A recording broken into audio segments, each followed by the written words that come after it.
महविश आज चेकअप करवा कर आई थी। वो हामला थी और ये खुशखबरी अपने शौहर को देना चाहती थी, लेकिन शौहर घर आते ही लड़ने लगा।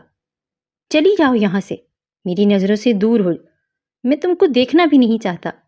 वसीम अपनी बीवी को गालियाँ दे रहा था, वो बीवी जो कुरान की हाफिजा थी। तुमसे शादी करना मेरी ज़िंदगी की सबसे बड़ी गलती, मैं पागल था जो तुमसे शादी की थी। महविश ने कहा, वसीम हुआ क्या है?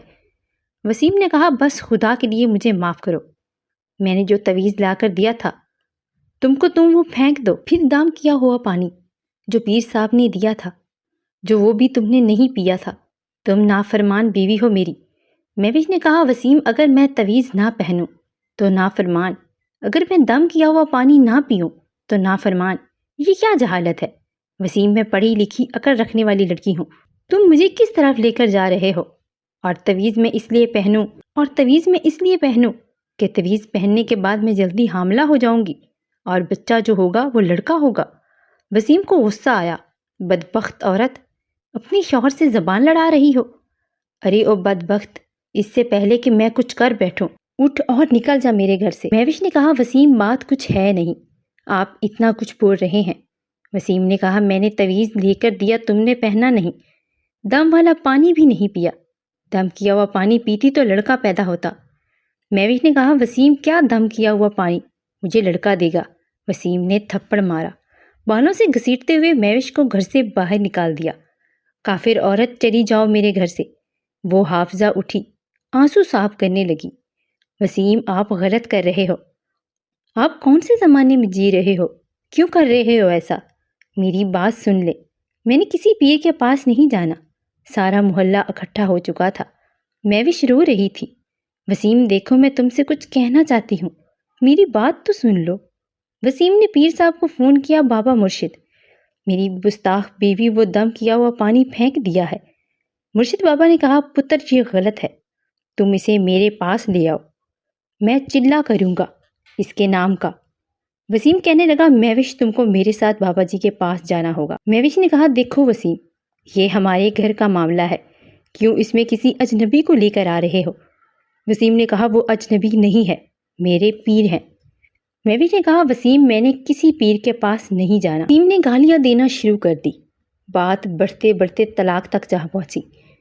जब महविश ने बताया अब उसे किसी पीर के पास जाने की ज़रूरत नहीं, तो वसीम ने खुश होने की बजाय महविश पर इल्ज़ाम धर दिया कि उसके पेट में पलने वाला बच्चा भी मेरा नहीं है। झगड़ा बहुत बढ़ गया। गुस्से में वसीम ने महविश के पेट पर टांग मारकर तलाक दे दी। महविश रोती हुई दागदार दामन लिए तलाक का धब्बा माथे पर सजाए किस्मत पर रोती हुई चली गई। वसीम अकड़कर गालियां दे रहा था, बदजात औरत, शौहर की इज्जत करना नहीं आती, ऐसी औरत को काट डालना चाहिए।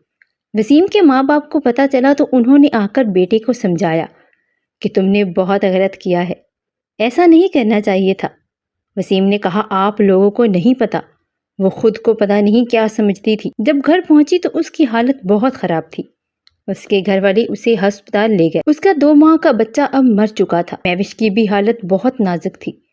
डॉक्टर ने बताया कि पुलिस केस बनता है, मगर महविश के घर वालों ने महविश के कहने पर कुछ ना किया, सब कुछ अल्लाह ताला पर छोड़ दिया। महविश के लिए बहुत बड़ा सदमा था। आज उसको 1 साल गुजर चुका था। वसीम ने दूसरी शादी कर ली थी। इधर महविश के घर वालों ने भी महविश की दूसरी शादी कर दी थी। इस बार जो लड़का मिला था वो एक सच्चा मुसलमान था।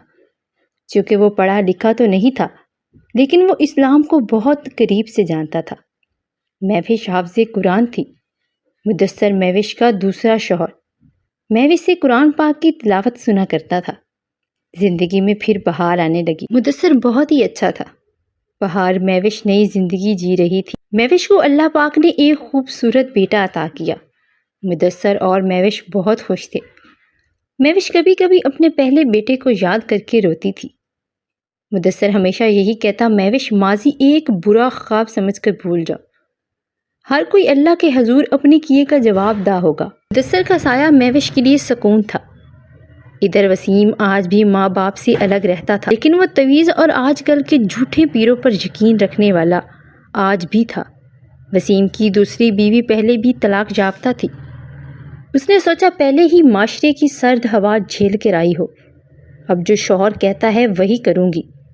کبھی جو بخار یا سر درد ہو جاتا تو وسیم اپنی بیوی کو لے کر پیر صاحب کے پاس چلا جاتا۔ وہ پیر وسیم کی بیوی جس کا نام اقصیٰ تھا، اس کو دم کرتا، اس کا ہاتھ پکڑتا۔ اقصیٰ کو برا تو بہت لگتا مگر وہ خاموش رہتی۔ اس کو اس پیر سے ڈر لگنے لگا تھا۔ اقصیٰ نے ایک دفعہ اپنے شوہر وسیم کو بھی بتایا، مگر وسیم نے الٹا اقصیٰ کو ہی ڈانٹ دیا۔ اقصیٰ کو پہلے ہی ایک شوہر چھوڑ چکا تھا، دوسری دفعہ وہ طلاق کا صدمہ برداشت نہیں کر سکتی تھی۔ اسی ڈر سے وہ سب کچھ برداشت کر رہی تھی۔ وہ خاموش رہتی، وسیم کے سخت لہجے بھی سہ لیتی۔ ادھر مہوش اپنے شوہر کے ساتھ عمرے پہ جا رہی تھی، اللہ کا شکر ادا کر رہی تھی کہ اس کا شوہر اسے پلکوں پر بٹھا کر رکھتا ہے۔ مہوش بہت خوش تھی۔ وسیم اپنی بیوی اقصیٰ کو لے کر ایک دن پیر صاحب کے پاس گیا۔ پیر جی دعا کریں ہمارا بیٹا ہو۔ پیر صاحب نے اقصیٰ کے پیٹ پر ہاتھ رکھا اور آنکھیں بند کر لی۔ کچھ پڑھنے لگا اور کہنے لگا، اپنی بیوی کو 20 دن لگاتار لے کر آؤ، میں دعا کروں گا بیٹا ہی ہوگا۔ اقصیٰ بہت روتی تھی، یا خدا میرے شوہر کو سمجھ عطا کر، وہ غیر مرد مجھے چھوتا ہے، میں کیا کروں؟ اقصیٰ جیسی نہ جانے کتنی لڑکیاں ان پیروں کی ہوس کا نشانہ بن رہی۔ کچھ دن گزرے، وسیم کام میں مصروف رہنے لگا۔ پیر سب اب دعا کے لیے وسیم کے گھر آنے لگے تھے۔ اقصیٰ کو ہوس بھری نظروں سے دیکھتے۔ ایک دن اقصیٰ نے وسیم کو بتانا چاہا، لیکن وسیم کا یقین اتنا تھا پیر صاحب پہ کہ وہ کچھ سننا نہیں چاہتا تھا۔ اقصیٰ بے بس ہو گئی تھی۔ وسیم پیر صاحب کا خلاف کوئی بات سننے کو تیار ہی نہیں تھے، اور ادھر پیر صاحب اس کو اپنی ہوس کا نشانہ بنا رہے تھے۔ ایک دن وسیم گھر نہیں تھا، اقصیٰ سو رہی تھی۔ پیر صاحب گھر آئے، انہوں نے اقصیٰ کے ساتھ بدتمیزی کرنا چاہی۔ اتنے میں وسیم گھر آ گیا، دیکھا کہ پیر اقصیٰ کے کمرے میں ہے۔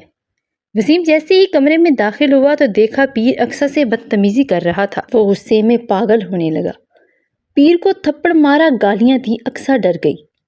وسیم نے کلہاڑی اٹھا کر اقصیٰ کے سر پر مار دی۔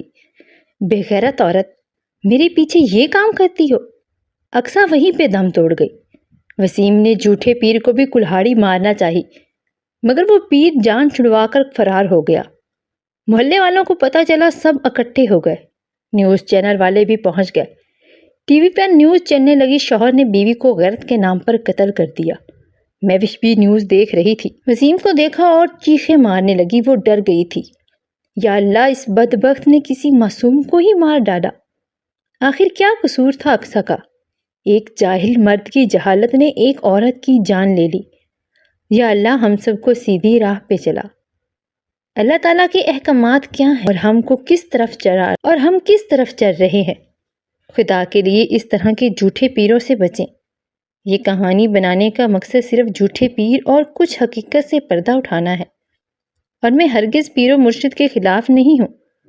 یہاں سلطان باہو، پیر مہر علی شاہ، داتا حجویری گزرے ہیں، وہ ہستیاں اب کہاں آئیں گی اس دنیا میں؟